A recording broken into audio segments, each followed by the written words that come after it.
Congress party పేదవాళ్లకు అండగా నిలబడడం కోసం ఒక అద్భుతమైన పథకాన్ని రూపొందించింది. అదేమిటి అంటే ప్రతి పేద ఇంటికి పేద కుటుంబానికి ప్రతి నెల 5,000 రూపాయలు ఆ ఇంటి మహిళ చేతుల్లోనే పెట్టే పథకం.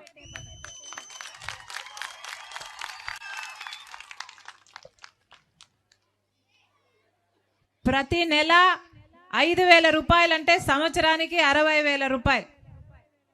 ప్రతి నెల 5,000 రూపాయలు ప్రతి పేద కుటుంబానికి ఆ ఇంటి మహిళ పేరు మీదనే ఎందుకు ఇస్తున్నామో తెలుసా తల్లి? ఎందుకంటే ఈ రోజుల్లో ఖర్చులన్నీ పెరిగిపోయాయి. వాస్తవం అవునా కాదా? అవునా కాదా? పెట్రోలు, డీజిల్, గ్యాస్ పెరిగిపోయాయా లేదా? కరెంటు బిల్లులు, బస్ ఛార్జీలు పెరిగాయా లేదా? ఫీజులు, ఇంకా ట్యాక్సులు, ఇలా అన్నీ పెరుగుకుంటూ పోయాయి. ఆఖరికి మద్యం కూడా పెరిగిపోయింది. అవునానా? మద్యం కోసం కాదిస్తున్నది, అందుకే మగవాళ్ళకి ఇవ్వటం లేదు, అందుకే ఆడవాళ్ళకి ఇస్తున్నాం. ప్రతి నెల పేద కుటుంబానికంటూ ఆ ఇంటి మహిళ చేతుల్లోనే మీ బ్యాంక్ ఖాతాలోనే ప్రతి నెల 1వ తేదీనే 5,000 రూపాయలు మీ ఖాతాలోనే జమ చేసే పథకమే ఇందిరమ్మ అభయం. ఈ పథకం పేరు ఇందిరమ్మ అభయం. ఈ పథకము మీకు అమలు కావాలి అంటే కాంగ్రెస్ పార్టీ అధికారంలోకి రావాలి. కాంగ్రెస్ పార్టీ అధికారంలోకి కేంద్రంలో వచ్చినా, కాంగ్రెస్ పార్టీ అధికారంలోకి రాష్ట్రంలో వచ్చినా ఈ అద్భుతమైన పథకం ప్రతి పేద కుటుంబానికి అందుబాటులోకి వస్తుంది.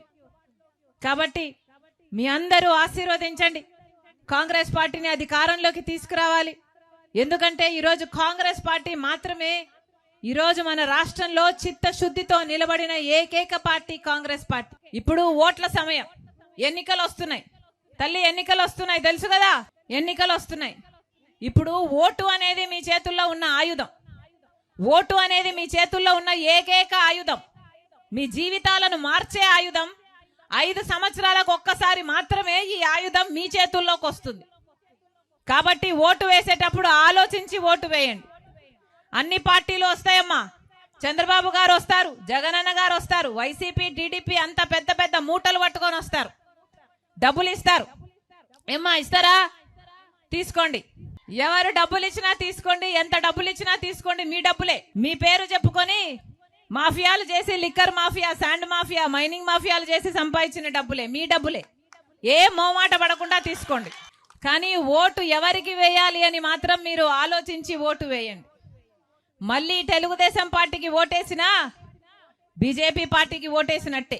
అందుకే చెప్తున్నాం, ఈరోజు బీజేపీ పార్టీ అంటే ప్రపంచంలో మొత్తం బీజేపీ పార్టీ ఉందేమో కానీ ఆంధ్ర రాష్ట్రంలో బీజేపీ పార్టీ వేరే ఉండనవసరం లేదు. జగన్ అయినా, పవన్ అయినా, బాబు అయినా వీళ్ళే బీజేపీ పార్టీ. బీజేపీ అంటే బాబు, జగన్, పవన్. బి అంటే బాబు, జే అంటే జగన్, పి అంటే పవన్. మన ఆంధ్ర రాష్ట్రంలో మాత్రం ఇదే బీజేపీ పార్టీ. కాబట్టి అమ్మా మళ్ళీ చెప్తున్నాం, తెలుగుదేశం పార్టీకి ఓటేసినా అది బీజేపీ ఖాతాలోనే పడుతుంది, వైసీపీకి ఓటేసినా అది బీజేపీ ఖాతాలోనే పడుతుంది, జనసేనకు ఓటేసినా అది బీజేపీ ఖాతాలోనే పడుతుంది.